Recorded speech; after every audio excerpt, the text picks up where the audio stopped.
Israel की राजनीति का एक बेहद ही विवादित और आक्रामक चेहरा है ये जो आप देख रहे हैं, बेन गवीर।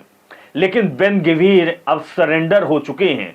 दरअसल कल हाइफा पर हुए हमले में मारे गए शवों के पास बिलखते हुए बेन गवीर दिख रहे हैं और इनको अब पता चल चुका है कि जो हम लफाजी करते थे, जो हम बातें करते थे, वो अब नहीं चलेगा। ईरान अब हमें तबाह कर देगा। शबों का इस तरीके से फहरिस्त देखकर बिन गवीर को एहसास होने लगा है कि इजराइल अब तबाह हो चुका है। इजराइल में अब कुछ भी नहीं बचा। अगर युद्ध चलता रहा तो बहुत बड़ी मुसीबत हो जाएगी। इस खबर के बारे में बताएंगे और आपको यह भी बताएंगे कि इजराइल के रक्षा मंत्री ने दक्षिण पार्श्व गैस परिसर पर हमले की पुष्टि की है, जिसमें ईरान के सबसे बड़े, जी हां, ईरान के सबसे बड़े पेट्रोकेमिकल संयंत्र को निशाना बनाया गया है। यानी कि इजराइल और अमेरिका ने ईरान के पेट्रोकेमिकल पर हमला किया, वहां भी तबाही मचाई। इस खबर को हम आपको अच्छे से बताएंगे और यह भी बताएंगे कि इजराइल के नेवोट हावोक औद्योगिक क्षेत्र को ईरान ने हमला किया, अपना बदला लिया।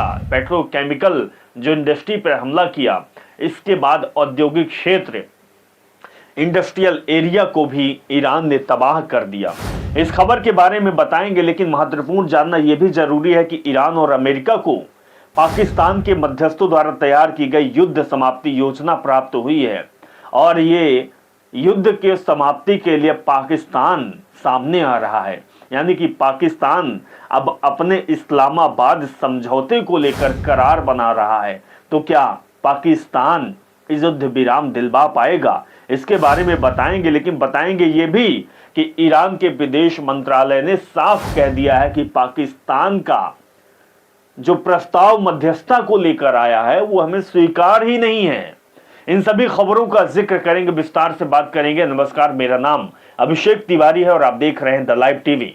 द लाइव टीवी, सच सबसे आगे। सबसे पहले हम आपको यह खबर दिखाएंगे। एक बार इस तस्वीर को देखिए। तस्वीर जो है वो भयावह है, झकझोर देने वाली है। इजराइल को, इजराइल के नेताओं को, बेन गवीर को, ये बेन गवीर जो साथ में खड़े दिखाई दे रहे हैं, ये दरअसल कल हाइफा पर हुए हमले में मारे गए लोगों के शवों के साथ दिखाई दे रहे हैं। ये बेन गवीर, और बेन गवीर को आप अच्छे से जानते हैं। ये बेन गवीर हमेशा फिलिस्तीनियों के खिलाफ सख्त बयानबाजी करते थे। गाजा में जो युद्ध चला है, गाजा में जो लोगों को मारा गया है, उसको लेकर ये बड़ा ताकत अपनी दिखाते थे।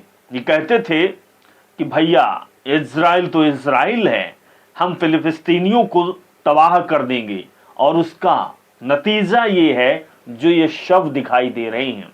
और बेन गवीर देखकर पछता रहा है, उसको याद आ रहा होगा कि जो हमने फिलिस्तीनियों के साथ किया था वही हमारे साथ हो रहा है। दरअसल ये सख्त बयानबाजी को जाने जाते हैं। और सबसे बड़ी बात है, बेन गवीर इजराइल के वो नेता हैं जो हाईलाइन पॉलिसी, ताकत और टकराव वाली राजनीति का चेहरा माने जाते हैं। समर्थक उन्हें सख्त नेता कहते हैं, जबकि आलोचक कट्टरपंथी और भड़काऊ बताते हैं। लेकिन इनका यह भड़काऊपन, इनका यह कट्टरपंथीपन आज इनकी आंखों के सामने सब कुछ बयां कर रहा है। ये इनके द्वारा किया गया कुकर्म, उसका प्रतिफल मिल रहा है। इसीलिए कहते हैं कि अन्याय मत करो, ऊपर वाले की अदालत में देरी हो सकती है लेकिन न्याय तो होगा। किसी के साथ गलत मत करो my dear friend Donald Trump, तुम्हारा भी हाल यही है। सबसे बड़ी बात है कि जो चल रहा है वो ये तस्वीर दिखा रहा है। देखिए इस तस्वीर को और इसके बारे में आपको बताएंगे। अल जजीरा ने इसको पोस्ट किया है। दरअसल इजराइल के रक्षा मंत्री ने दक्षिण पार्श्व गैस परिसर पर हमले की पुष्टि की है, जिसमें ईरान के सबसे बड़े पेट्रोकेमिकल संयंत्र को निशाना बनाया गया। तस्वीर जो है ये ईरान के पेट्रोकेमिकल संयंत्र का है जिसको निशाना बनाया गया है। यह घटना ईरान द्वारा खाड़ी क्षेत्र में ऊर्जा संयंत्रों पर हमला करने के जवाब में ट्रंप द्वारा इजराइल को इस संयंत्र पर दोबारा हमला न करने की चेतावनी देने के 3 सप्ताह से भी कम समय में ये घटी है। दरअसल जो लगातार औद्योगिक क्षेत्र और इसके साथ ही जो गैस हो या फिर पेट्रोकेमिकल हो, उस क्षेत्र को ईरान IRGC और हिजबुल्लाह अटैक कर रहा है, तो इजराइल और अमेरिका मिलके ईरान के इस पेट्रोकेमिकल पर हमला कर दिया है। ये तस्वीर आपको दिखा रहे हैं, यानी कि दोनों तरफ से नुकसान हो रहा है। लेकिन एक बात और है कि अब इसका बदला ईरान किस तरीके से लेगा, IRGC किस तरीके से लेगा, हिजबुल्लाह कैसे लेगा, ये हम आपको दिखा रहे हैं इस तस्वीर से। इसको देखिए। दरअसल अपनी साइट पर मिसाइल हमले के बाद Saudi Aramco total refining and petrochemical company यानी कि SATORP जुबैल ने अपनी टीम को संदेश भेजा, लिखा, प्रिय टीम, शुभ दिन। कृपया सूचित रहे कि मौजूदा विशेष परिस्थितियों के कारण आज हमारी साइट बंद है। कृपया अपने रहने की जगह पर रहें और सुरक्षित रहें। ये बम धमाका करके इस तरीके के संदेश दे रहा है कि भैया आज हम बताएंगे नहीं, हमारी साइट बंद है कि आज क्या होने वाला है, लेकिन सुरक्षित जगह तुम अपना लो, तुम ठिकाना बना लो, तुम हमारे पेट्रोकेमिकल पर हमला किए हो, हम तुमको बताएंगे कि हम क्या करेंगे। इसके बाद ये भी देखिए, न्यूज फुटेज शुदा current situation in Mehrabad international airport in Tehran. नए फुटेज में तेहरान के मेहराबाद अंतर्राष्ट्रीय हवाई अड्डे की मौजूदा स्थिति दिखाई गई है और क्षति यहाँ भी हुई है, ये भी हम आपको दिखा रहे हैं। यह अभी की तस्वीर है क्योंकि दोनों तरफ से युद्ध चल रहा है और युद्ध में क्षति हो रही है। इधर ये भी दिखाएंगे, massive Iranian strike on the न्योट हवोब। दरअसल इजराइल के नेवोट हवोब औद्योगिक क्षेत्र पर ईरान का भीषण हमला हुआ है। हमले की तस्वीर आपको दिखा रहे हैं कि जो स्थिति है वो बहुत ही भयावह है और यहाँ पर हमला हुआ, धरती फटी, आग के गोले, बारूद, धुआं ऊपर उठा, वहां पर तबाही का मंजर तब्दील हुआ। इसके बाद ये भी बताएंगे इस्लामाबाद एकॉर्ड, ये बहुत बड़ी खबर है। दरअसल इन दो तस्वीर में जो आप देख रहे हैं ये पाकिस्तान के सराका हैं।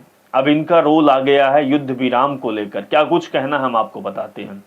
ईरान और अमेरिका को पाकिस्तान में मध्यस्थों द्वारा तैयार की गई युद्ध समाप्ति योजना प्राप्त हुई। इस प्रस्ताव को इस्लामाबाद समझौता कहा जा रहा है, जिसके तहत युद्ध विराम तत्काल प्रभाव से लागू होगा और होर्मुज फिर से खुल जाएगा। व्यापक समझौते को अंतिम रूप देने के लिए 15 से 20 दिनों का समय दिया गया है। पाकिस्तान के सेना प्रमुख फील्ड मार्शल असीम मुनीर, JD वैस, स्टीव विटकॉक और ईरानी विदेश मंत्री अब्बास अरागची के साथ पूरी रात संपर्क में रहे। अभी तक दोनों पक्षों की ओर से कोई प्रतिक्रिया सामने नहीं आई है, लेकिन ये बात क्या है, Iran and the US have received a plan to end the war। अब ये कैसे मध्यस्थता करने जा रहे हैं पाकिस्तान, और सबसे बड़ी बात है इस्लामाबाद समझौते को लेकर अमेरिका से डील कर रहे हैं। कह रहे हैं कि हम इस मध्यस्थता हम करवा देंगे, युद्ध विराम हो जाएगा, लेकिन हमारे डील को अपनाना पड़ेगा अमेरिका। पाकिस्तान ये अपनी बात कह रहा है। इसके बाद हम आपको बताएंगे कि ईरान का भी क्या कहना, लेकिन उससे पहले ये एक वीडियो हम आपको दिखा रहे हैं। देखिए ये रात की समय की है, गाड़ी वाहन और भाई आग की लपटें। Israel is getting what it deserve. Iranian missiles have reported destruct residential area in Israel. खबरों के मुताबिक ईरान की मिसाइलों ने इजराइल के रिहायशी इलाकों पर हमला किया। हमले की तस्वीर, यह एक तरह का युद्ध अपराध है, लेकिन भाई युद्ध तो युद्ध है। इजराइल के द्वारा कहा जा रहा है कि बहुत अपराध है, रिहायशी इलाकों को टारगेट किया जा रहा है, लेकिन ईरान तो पहले कह दिया था कि आम लोगों से हमें कोई नफरत नहीं है, हम उनको नुकसान नहीं पहुंचाना चाहते। लेकिन तुम्हारे सरकार, तुम्हारे मसीहा, तुम्हारे सराका सामने तो आ जाएं, नेतन्याहू सामने तो आ जाएं, युद्ध तो लड़ें। अगर युद्ध वो नहीं लड़ेंगे तो हमें हमला करना पड़ेगा, क्योंकि वो बंकरों में छिप रहे हैं, वो लोगों के बीच में छिप रहे हैं। उनको मालूम कि ईरान लोगों के बीच में हमला नहीं करेगा, इतना कायर नहीं है। लेकिन अब क्या होगा, वही होगा जो मंजूर खुदा होगा। अब ये तस्वीर आपको दिखाएंगे, ईरान की पेट्रोकेमिकल्स और सऊदी अरब की SBIC के एक साथ बंद होने से वैश्विक औद्योगिक जगत में भीषण तबाही मच गई। मेथनॉल, यूरिया और पॉलीमर के वैश्विक व्यापार का लगभग 20% हिस्सा बंद होने से अकेले पेट्रोकेमिकल्स के माध्यम से वैश्विक मुद्रास्फीति ने 1.5 से 2% की वृद्धि कर दी है। यह खाद्य और चिकित्सा सुरक्षा के लिए गंभीर खतरा माना जा रहा है। Shutdown of Iranian petrochemicals and the Saudi Arabia would trigger a global industrial cardiac arrest। ये बहुत बड़ी बात की जा रही है। कार्डिक अरेस्ट भी इसका उदाहरण दिया जा रहा है। ईरान की पेट्रोकेमिकल्स और सऊदी अरब की SABIC के एक साथ बंद होने से ये संकट पैदा हो रहा है। और संकट दूसरी तरफ ये भी दिखाई दे रहा है तेल अवीव का। तेल Aviv looks nice this time of year. अरे इस मौसम में तेल अवीव बहुत खूबसूरत लगता है। ये हालांकि व्यंग है और शिकायत मत करो क्योंकि इस युद्ध की शुरुआत तो तुमने ही की थी। और ये भी बात सही है। तेल अवीव का हाल ये है जो आप तस्वीर देख रहे हैं। और इसकी शुरुआत किसने की थी? इसकी शुरुआत तो इजराइल ने की थी। अगर इजराइल ने शुरुआत की थी तो उसको खामियाजा तो भुगतना पड़ेगा। खामियाजा ये भी भुगतना पड़ेगा जो तस्वीर आप देख रहे हैं। अ direct attack on opposition site in Erbil. दरअसल उत्तरी इराक के इरबिल प्रांत में विपक्षी स्थल पर सीधे हमला किया गया। हमले की तस्वीर आपको दिखा रहे हैं। चुन चुन के मारा जा रहा है भाई। ये दरअसल उत्तरी इराक की तस्वीर है। इरबिल प्रांत में जो हमला हुआ है ये तस्वीर आपको दिखा रहे हैं।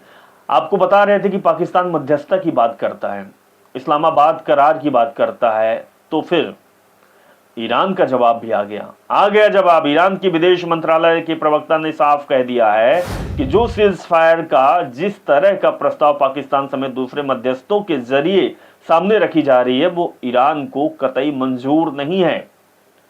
इसीलिए डोनाल्ड ट्रंप गिड़गिड़ा रहे हैं, बोल रहे हैं कि भाई कोई मदद नहीं कर पा रहा। हर देश बोल रहा है कि मैं मध्यस्थता करवा दूंगा, मैं युद्ध विराम करवाऊंगा, लेकिन कोई नहीं करवा पा रहा। सब अपनी बारी, अपनी चीजें और लालच दिखा रहे हैं। अच्छा मौका है, हर कोई इस मौके को भुना रहा है।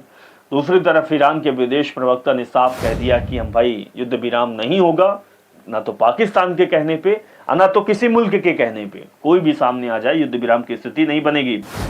When will the rest of the world stand up to the US plus Israel?